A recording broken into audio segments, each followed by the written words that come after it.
One. Hi, everybody. Thank you for joining me this afternoon. I must admit, like, this is a nice time to have an interview just after Sunday lunch, okay? So, you have to help me by bringing on the energy, as I'm sure my guest today also will. Today, I'll be interviewing Greg Davis, and he's from right here in Edmonton, Jamaican by birth, Edmontonian by everything else.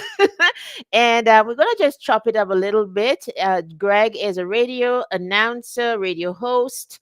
He is also an events manager and a publisher. There's just so much. Very interesting guy. I was on his show a couple months ago.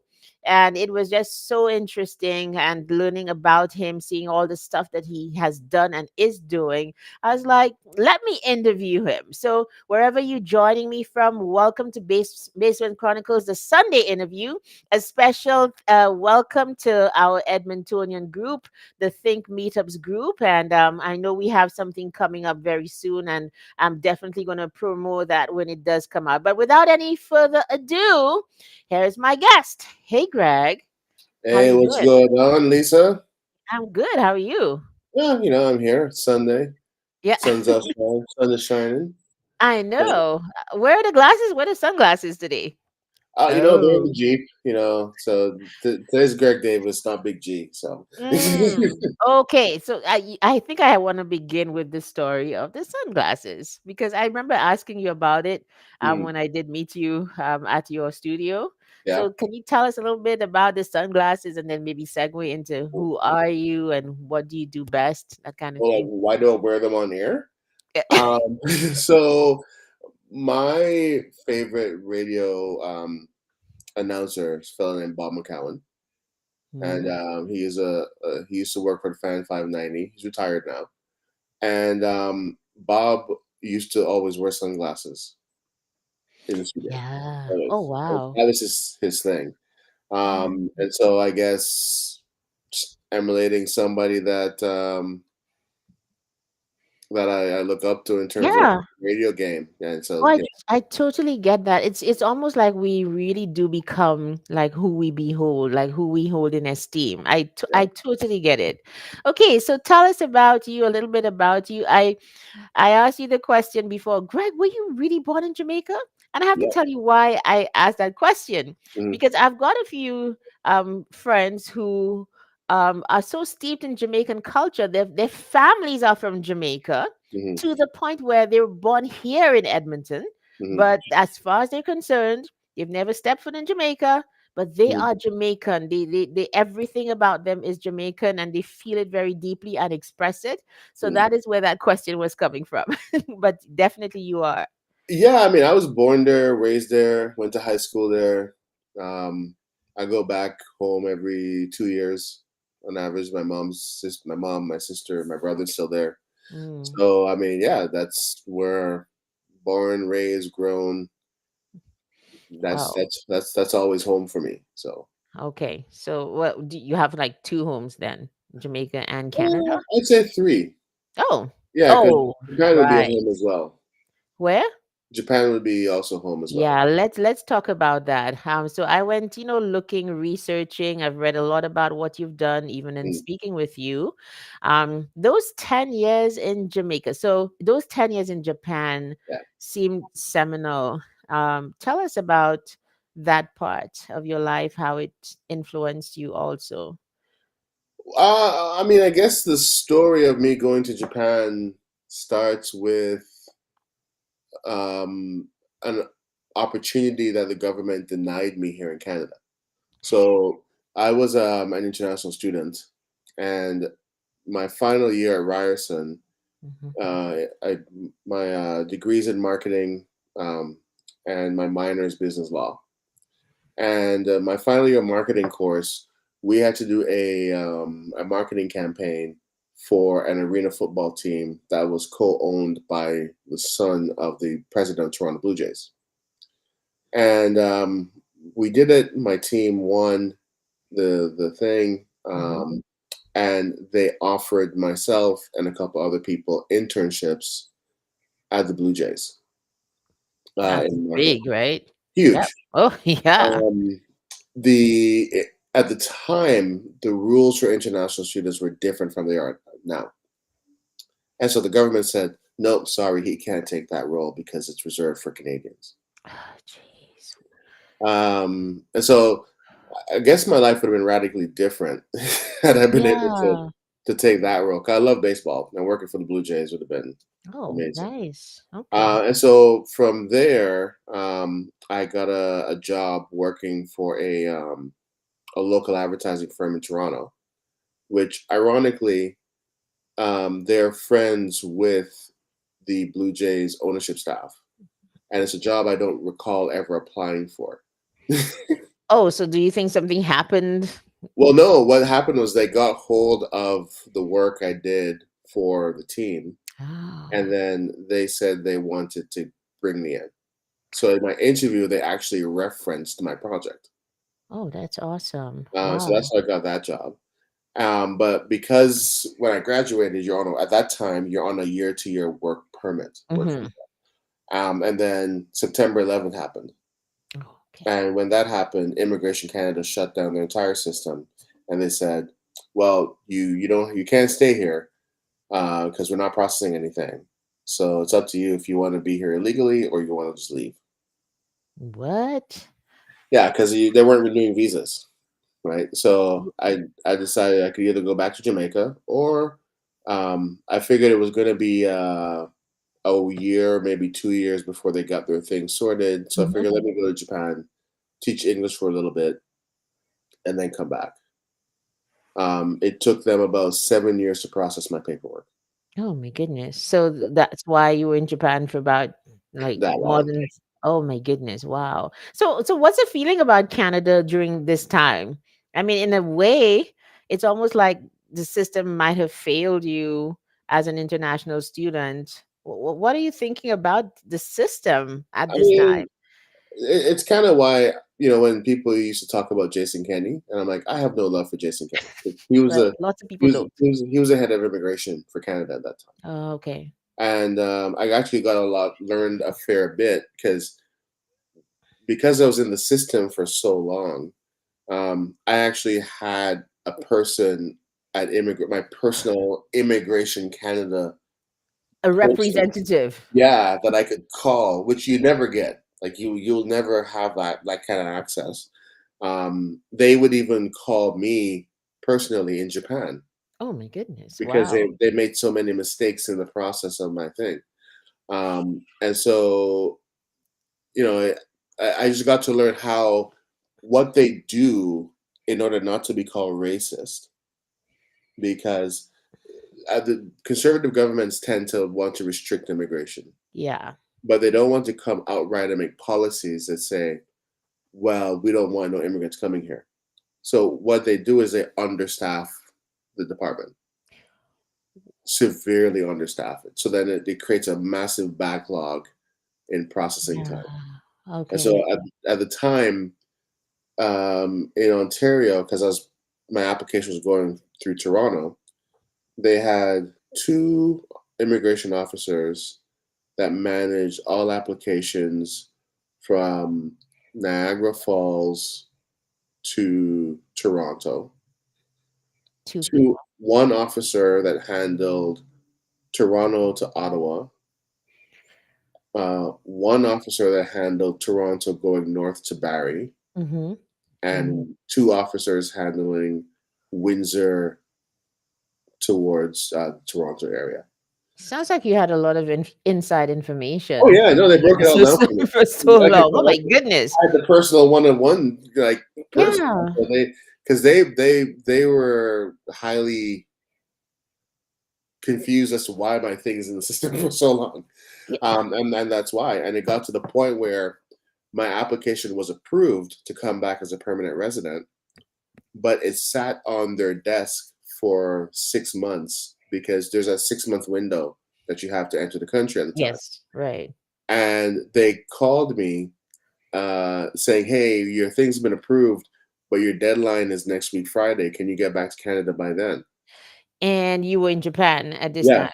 at this Oh time. my right. So then I was like, "I can't come back to Canada next week Friday." Like, what are you So talking? so why couldn't you come back to Canada?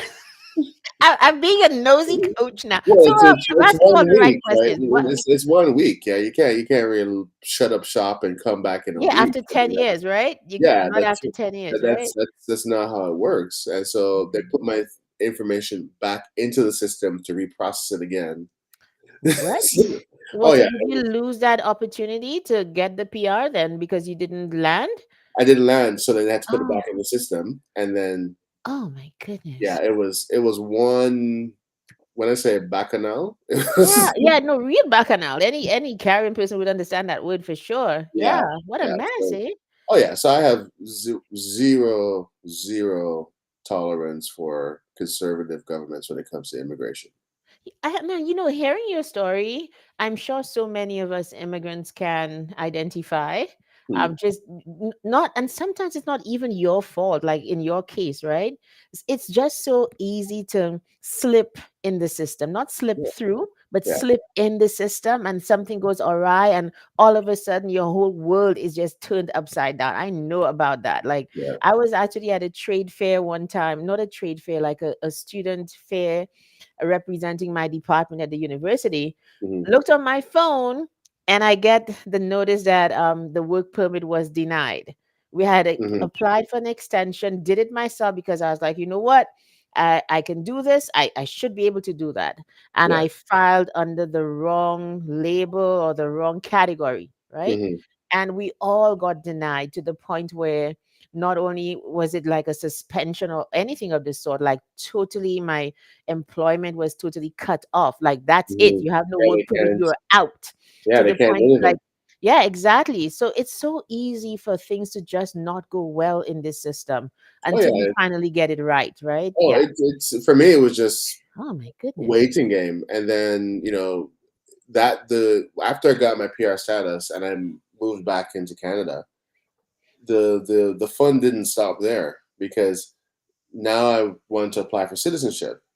So Right. I applied for citizenship, and I ended up moving to Edmonton during that whole process. Oh, And okay. so when you move, you have to like go into the system, let them know that you moved. There's a whole portal that you go in and you fill in all the information, all that. So I did all that.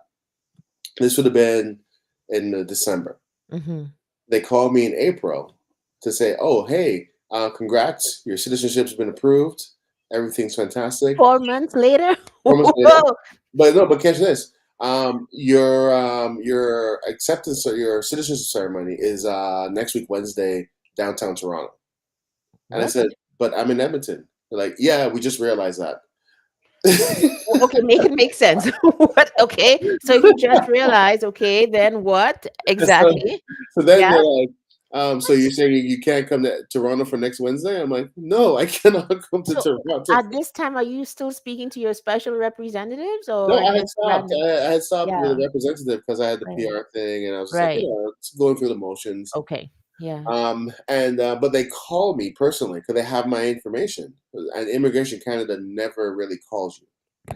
No. This They don't. reminds me of my present Facebook experience. I'll tell you about that. I Yeah, actually got to speak to somebody at Meta. I was like, "What? These people exist?" yeah, yeah. It's the same Right? thing. If Immigration Canada calls you directly, something has Yeah. gone horribly wrong. Okay. And they said, well, we're gonna have to put your application back in the system and then transfer your file to Edmonton. And then once you transfer to Edmonton, then they'll do the paperwork and you know another four. Again, put you back in the system for Yeah. re-application. Oh yeah, it was hilarious. My aunts were laughing Man. so hard. They're like, Laughing. "Well, what can you do at that point?" Because Well, yeah. I did it happen once with my PR application, Yeah. and then it's happened again with my citizenship. So you're like, What is this? "What What do you do?" next, eh? Yeah. What next? Wow. Okay. So let's move to, like, we haven't even addressed any of the questions that I have done because this is all so interesting. And I think like I'm sure like immigrants listening to this will know that, hey, hang in there, it gets better. You're not alone. It happens to, it really does happen.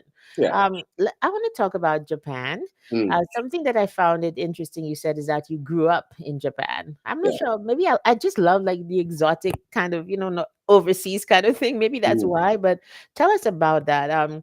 part of me can already identify with it because I feel the same way about Trinidad, that Hmm. I grew up there. Hmm. These were those very formative years that, apart from childhood, really shaped who I am. So it kind of struck me when you said that. So Yeah, keep going. yeah. I mean, we all grew up in different phases, right? And so, my, I grew up my childhood through high school was in Jamaica. My essentially my teenage years were in Toronto in college because I graduated high school at 16. I was in college at 16. So yeah, Yeah. When so I as a asked you teenager, about that, because you're just bright, right? Yeah. so I used to be But smart. that's an aside. Yeah. Side note, he used to be clever. But then I ended up in Japan. At 20, 21 years old, and so 20, 21 to 30. That's a whole nother phase of growing up as well. And Absolutely. so that's kind of when you figure out who you are as a person, an adult, and all those different things. So Hmm. So, that's kind of why I say that about Japan. so what did you learn? What were the deepest lessons that you learned there? One, the idea of what a community, how important it is to have people around you, because as an expat, especially in a place like Japan, um, you need to have a network of people around you. Otherwise, it can get real lonely there.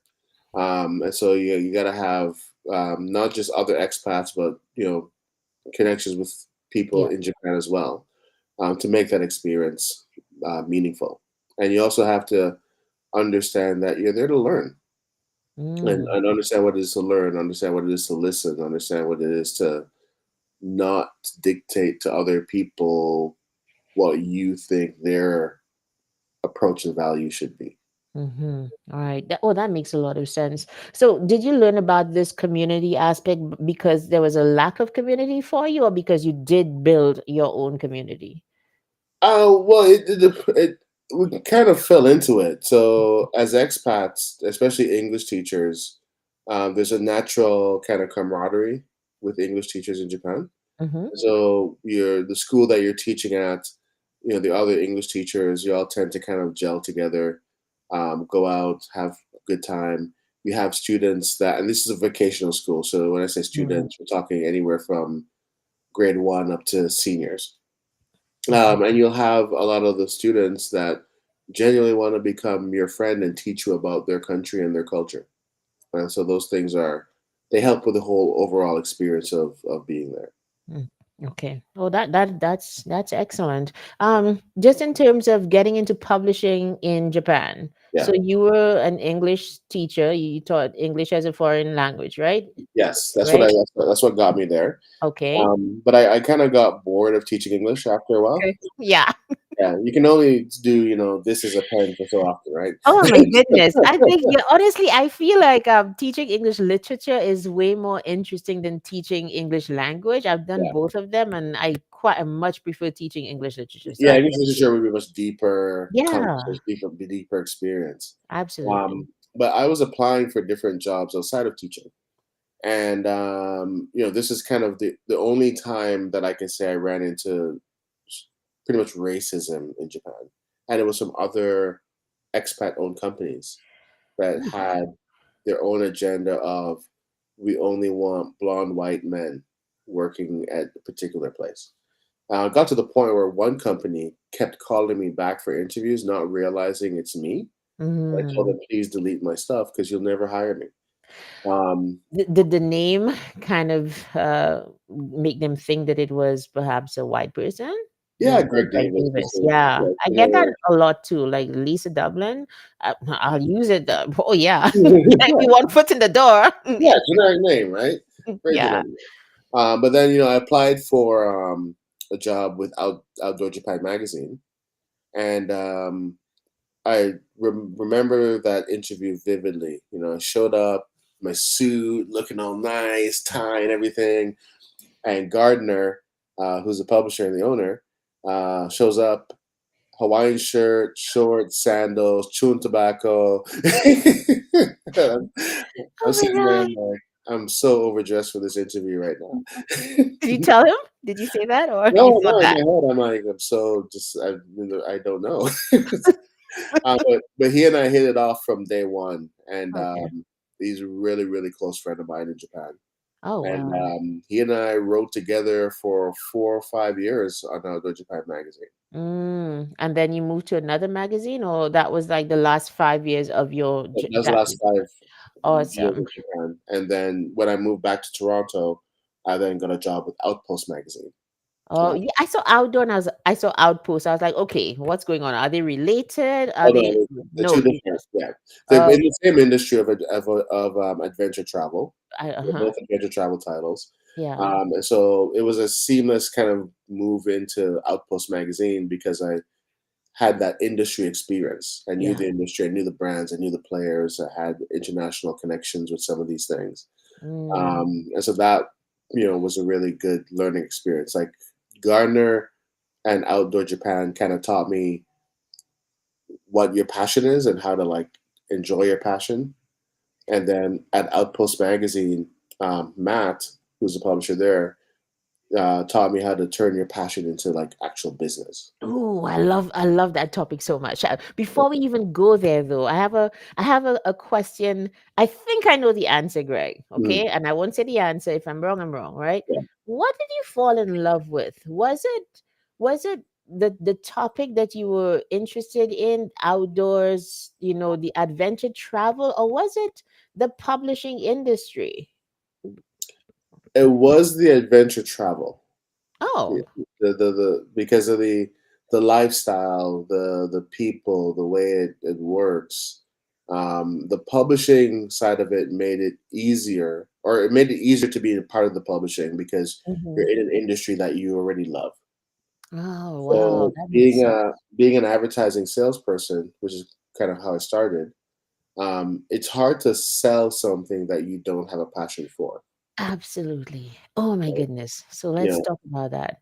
Let's yeah. talk about the passion. So first of all, you discovered the passion and then you learned how to turn it into a business. You guys, I hope everybody's listening because I have this philosophy now that if you can match your gifts with your big why, you find your calling, you find that thing that you're passionate about, and it's really going to light life up for you and for those around you. So talk to us about Well, passion well, and business. you also need someone to guide you to that as well too. Yes. And Thank you. so, like Gardner, working with him and being with him and the crew there in Japan, you know, that passion kind of came out in terms of travel and being in the outdoors and doing these different things. Yeah. And then Matt, in Toronto, Matt's very business focused. And he's like, no, passion's great. We all love it. But if we can't eat, then what's the point? Thank you. Right. And so he's very, very hyper. Let's just get the business side of the thing done, and then we can play afterwards. Hmm. The thing in Edmonton with Rob with Wear Magazine and Tanner Young, it's still travel. It has adventure aspects of it as well as regular travel aspects. He then taught me the third component to it, where you also have to have that local community mindedness to be grounded as well. So you can Hmm. have the passion, you can do the business, but you also have to have something grounding you around where you are in your circles. Is that for support, for networking, or for all of the things and Just more? to, just to make it all complete, because otherwise you'll burn yourself out. Yeah. Oh my goodness. Wow. So it seems like you've had some great mentors along the way. The interesting thing about the three of them is so Outdoor Japan is owned by Gardner Robinson. Outpost Magazine is owned by Matt Robinson, Oh, no, and don't tell me it's another Robinson for the third well, one. Wear Magazine is owned by Rob Tanner. Another Rob. Well, Yeah. there's what is it? What's going on there, Greg? Yeah, What's if going your on? name isn't Rob, I can't work for you or work with Oh my you. goodness. That's a sign of things to come. You know what Yeah, to look for in the future. yeah. Yeah. So what do you think what do you think makes somebody attract good mentors like you did?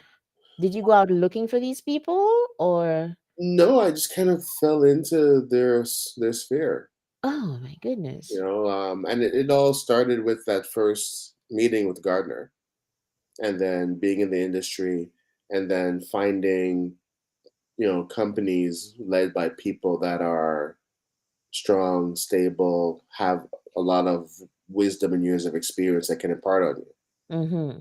You know, and so like even now with the stuff I do with Info Edmonton, Info um, Edmonton, yeah. you know, Rob is special to me as a mentor.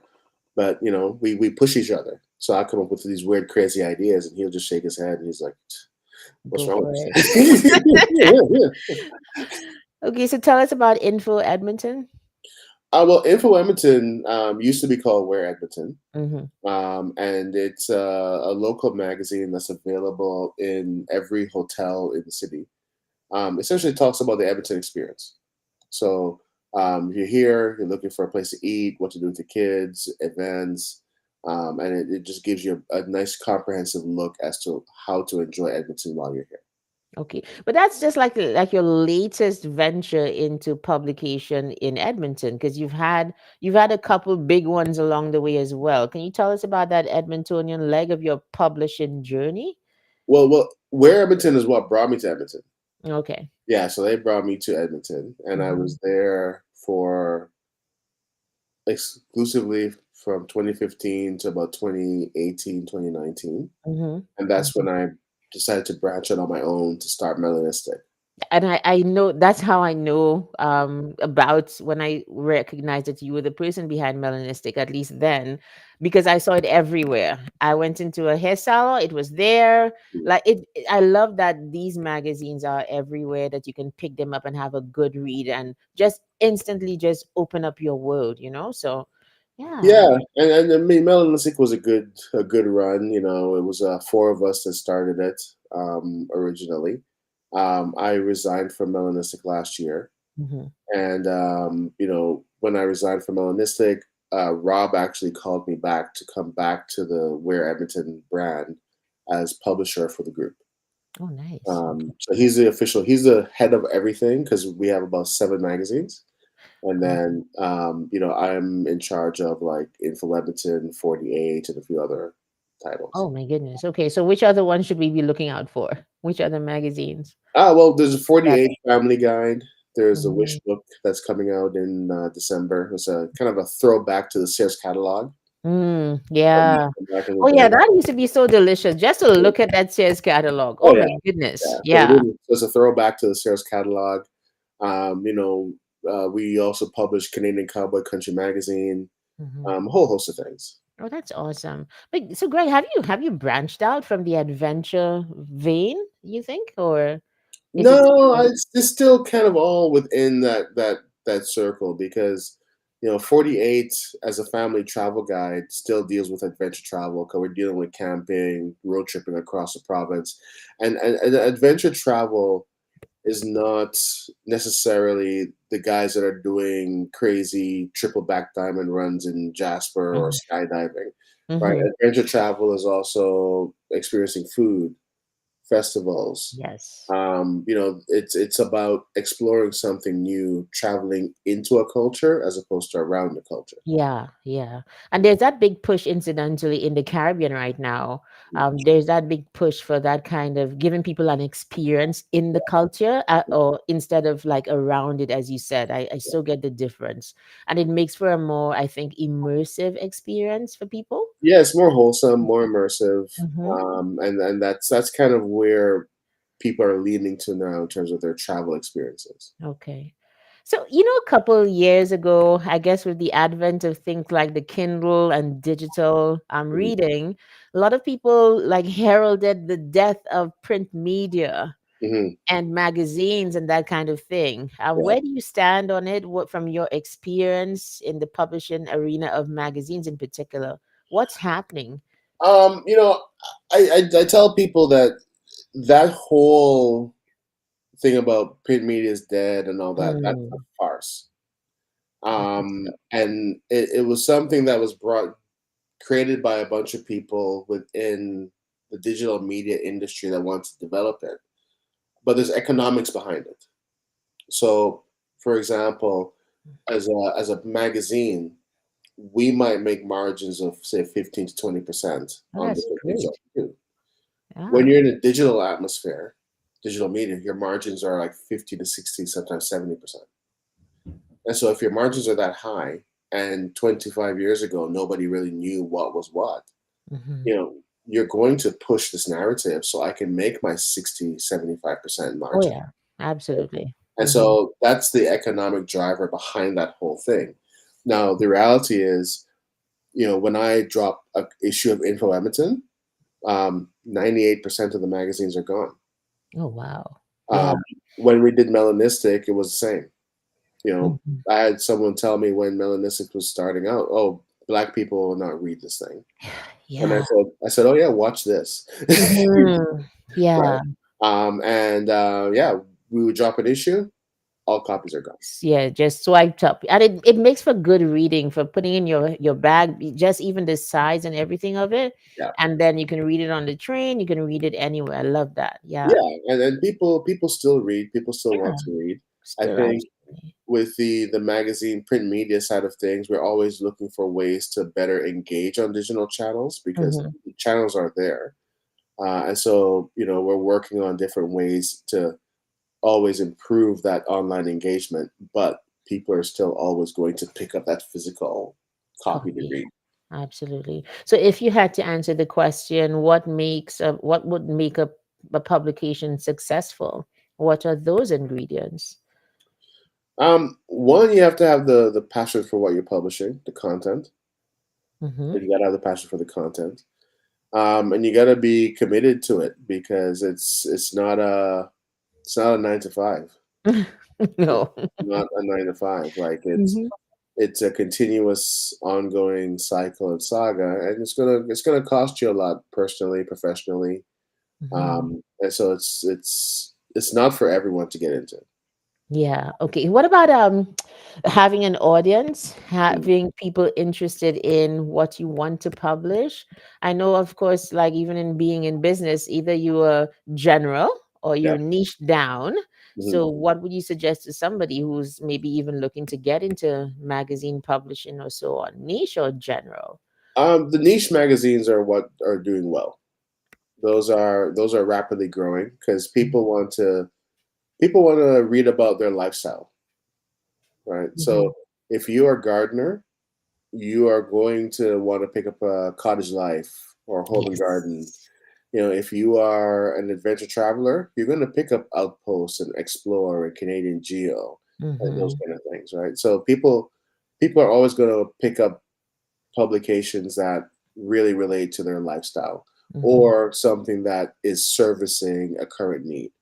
So with Info Edmonton, yes, it's a travel magazine, but it's a service journalism piece because you're here in Edmonton, you're looking for something to do, we have the answers. Yeah, and and also for immigrants, it gives you a chance to really explore for yourself. Yeah. Like instead of just asking people who maybe relatives. So that Mhm. was my experience when I first came. That my family, so where they would have gone is perhaps not where I would have wanted to go, right? Because this Mhm. is so many years later. So I Yeah. had to discover and explore things and read things for myself. So it gives you a sense of independence to be able to access all of these publications and so on. So that's a Yeah. great thing, I think. Yeah, you get to go out and discover something about Edmonton. There's so much Yeah. that Edmonton has to offer. Yeah, I'm discovering that. Something came out online the other day about was it 52 places or 52 ideas for a date in Edmonton? Like how much more niche can you get? 52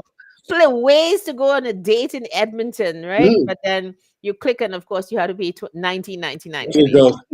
Yeah, well, for that, you just go to infoedmonton.com. We have all that. So. Infoedmonton.com. Okay, Yeah, everybody, yeah, there yeah. you have it. Yeah, go to Infoedmonton.com. infoedmonton.com. That'll save you from spending money on that. Exactly. But Yeah. I mean, for even just look at the dining scene in Edmonton, Yeah. there are lots of great restaurants There are. in the Yeah. city, and it's funny. People call me up all the time. Hey, I need an idea. This is the situation. This is the time. This is who's coming in. Mm-hmm. Where can I go? Oh, You know, wow. And or even my ex girlfriend. She'd always say that I always came up with like the most interesting restaurants. Oh, maybe you should do like a segment on like where to go for a date in Edmonton. Like just take over that. Oh, well, we've A done that hundred on places. yeah, no, Huh? we've done that on Info Edmonton. So Oh, that's great. Okay, so everybody, info Edmonton. I should probably try to put it up if I can. Infoedmonton.com. yeah, Yeah, that sounds good. So let's see if we can get that up there. Put it in the chat and we put it up so people can go there to get that information. yeah. It should be able, okay, can't post to some channels, but that's fine. Okay, Greg, so we spend a lot of time on you as the publisher and so Mm, on. So I just love, I always said, like, for the Sunday interview, the only thing is I just want interesting people on the show. And you absolutely more than qualify. So Pretty let me excellent. try to go back to the questions that Oh, I your had original kind of questions. oh my goodness. Like but it's great to like mine somebody's ideas and Mhm, bring things to the fore that can help everybody. I just absolutely am fascinated by what you say. So I mean, I love that you're a great communicator. mhm. I just absolutely love that. It makes sense that you're in radio. So talk about your whole radio. Is this your first? This is not your first foray into radio, is it? Uh, no, it is. Yeah. Are you enjoying it? Oh no, I am. I mean, how that kind of came about Mm-hmm. was, one of the interns at the Heritage Festival. Mm-hmm. She had connected them with My Radio 580 AM and with Gashurin, who's Mm-hmm. the owner there. And Gashurin, he's one of those guys in the city that people don't fully understand his impact on the Edmonton community, because he operates in the shadows. Like it's not. Most powerful people, a lot of Yeah, he powerful operates people, in the shadow, yeah, right? influential people. Mm-hmm. Yeah, and so he's been in the radio business for close to 40 years, Oh and wow, so when he had the opportunity to purchase my the radio. my radio, Mm-hmm. he turned it into a community based thing. So he's given community groups across Edmonton a platform to get out there and tell their stories from their community's perspective. Mm-hmm. And he didn't have any content related to the Black community. So when he and I met, we hit it off really well, and he wanted me to put together something for him for the Black community.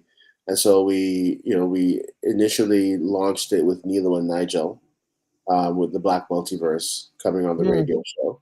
Mm-hmm. And the Black Multiverse had a good run. And once the run was up, then I kind of took over the reins, being the host for now. I don't want to be the host forever. So, so one of the things that I'm going to be working on next year is creating kind of that roster of people, and I've brought different people in since I've been on, just to kind of see how they Them out. interact on the radio, how they sound, their feel, their energy. So I kind of have an idea of what that roster is going to Mm-hmm. look like based on people that I've been bringing in. And so, the whole idea is next year to create kind of like this team of like 3 or 4 people. We can be in rotation, and it will give the show a different feel, different energy every time with, you know, I kind uh, of like the banter between you and Danny. Like one oh person very opinionated and Danny just like understated. Typical yeah. millennial. Very understated. Like, okay, how are you gonna get a rise out of her? She's just like, okay, yeah. Yeah. So I Yeah, love the no, dynamic. yeah, I no, think it makes Danny's awesome. Danny's yeah. fantastic. Like I love working with Danny. Danny and G in the morning is the thing. We are Mm, one of the most popular shows on the entire network. that's awesome. Right now, I we love also are the most socially active show on the entire network as well. that's Um, awesome. yeah, so we have a loyal following of listeners that phone in and Hmm. join in on the chat on Facebook and things like that. Yeah, I love to join on this Saturday morning. And what time are you on again, Greg? 7 a.m. 7 a.m. on 7 a.m. Saturday. and Did you Sunday. and Sunday? Okay. Weren't you planning to also move to a weekday slot as well? Is that in the works? We're talking about it right now, Okay. and All so we're right. talking about trying to do a weekday slot. It's just a matter of finding that slot. Okay. So I just want to share with the audience. Let's see if we can do that. Share my radio with the audience and go support. This is right here in Edmonton. And Yeah, it's yeah, also, I listen on from Facebook. I think yeah. that's perhaps more popular where people can listen from Facebook too, right? Well, no, Oh, we have about 40 to 50,000 reader listeners through the radio oh, per hour. nice. The tip, Um, yes. Okay. yeah, Radio. Yeah. so the radio is still a thing, and then the Facebook listeners, a lot of our Facebook audience tune in later in the day because Yeah. 7 a.m. people are still sleeping sometimes. Yeah. This is Canada after all. This is not the Caribbean where you have to wake up before the cock crows. Yeah, wake up at 5 in the morning. What? Oh my goodness. So Greg, let's before we end, oh my goodness, can you believe we've been on for 40 minutes already? Yeah, Doesn't feel like that. It's just very interesting. yeah. And so from everything you've learned about life and living, like, do you have a philosophy that undergirds everything you do? Where you starting and stop, as we like to say in the Caribbean? You know, one of the quotes that I live by is from Socrates. Mhm. I'm as wise as much as I know that I do not know. Oh, jeez. Okay. And so that's kind of how I approach a lot of things. Um, it's kind of also why I absorb information. Um, People are often surprised at how much stuff I No. know and forgotten that I know. But it's it's like I'm as wise as much as I know that I do not know. So when I don't know something, I'm going out there trying to figure out Hmm. how I, to I wonder if that's why you had or have such great mentors along the way. maybe That yeah, maybe that might yeah be part of it. yeah maybe. Mm. That's one of the things that I live by. And then the other thing and those that went to my high school during my era would know this very well. We had a principal, Dr. Margaret Morris, and Meadowbrook High School at the time when she took it over was not a very renowned high school in Jamaica. When she retired, it was the number one high school in the country. Oh, how did that happen? Oof. Well, she had a thing where a saying that every Meadowbrook person of that era knows, and it is, "I'm as good as any and better than many." Okay. And that's something that whole 6 7 year era of her running the high school, it's an attitude that people at Meadowbrook have. How does that work in Canada where everything's like super modest and super understated? And Does you'll it meet work someone here? from Meadowbrook and you think that we're all arrogant and cocky, but we're not. It's just Right. attitude, like we're as good as any and better than many. Right. Right. And you have to believe that. Otherwise, you might get stuck and you might get bogged down with thinking you're not good enough. But You're no, right. Or being average, right? yeah, Being no, average. you are good enough. And if you look at your situation, you're better than most people. Oh, that makes a lot of sense. Thanks for sharing that. So what's next for you in life? I mean, if you had to look down a crystal ball, which you don't have, but Ooh. like 10 years from now, like what do you see for yourself? I mean, I'm in the process of over the next few years transitioning to the full time owner of Info Edmonton. Okay. Oh, So nice. that's kind of the next thing for me that I'm Hmm. going to be really working hard on over the next couple of years. Yeah. Oh, wow. Congratulations on that. That's awesome. Yeah. Yeah. Thanks for stopping by. So, I think, I should have been checking for a question. I so apologize to what a bad host I'm being. Yeah. Like, you see, I'm going through a third party, so sometimes like I don't see when the The question comments come up. pop up. That's the Usually, only, yeah, that's the only disadvantage I think to like going through the platform. You yeah. don't actually see when people put comments, but we'll go in after and answer any questions or comments that we have. Thank you so much for being here, Greg. It's like I thought I knew about you, but then yeah, here we go. Just an interesting conversation to know more about you and what makes you move. Well, I'm This is happy very to interesting. Well, I'm happy to come on and chat anytime. I know we didn't touch any of your questions yet, Oh, so we did a couple, we did a couple to yeah, our credit. yeah, But I think we had way more interesting like links and conversations just from letting it flow organically. And you remember you said that yesterday on your yeah. show?